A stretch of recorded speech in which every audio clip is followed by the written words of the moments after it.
Islom Xoja 20-asr boshlarida Xiva xonligining eng yorqin davlat arboblaridan biri bo'lgan.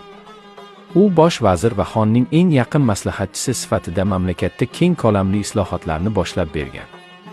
Uning asosiy maqsadi Xivani zamonaviylashtirish, ta'lim, sog'liqni saqlash va boshqaruv tizimini yangilash edi.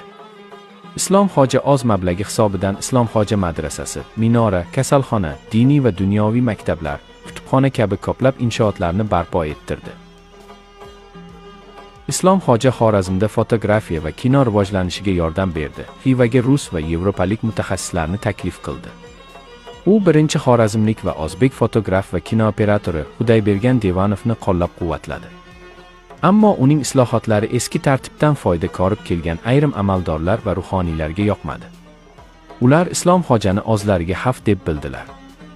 1913-yilda Asfandiyorxon saroyida bo'lgan uchrashuvdan keyin, kechasi Islom Xoja uyiga qaytayotganida bir guruh kishilar tomonidan xoinona hujumga uchrab, o'ldirildi.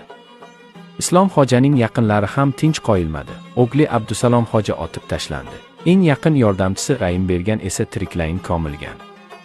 Shunga qaramay, Islom Xojaning nomi tarixda jasur islohotchi, xalq uchun jonini tikkan davlat arbobi, Xivaning zamonaviy qiyofasini yaratgan bunyodkor sifatida qolgan.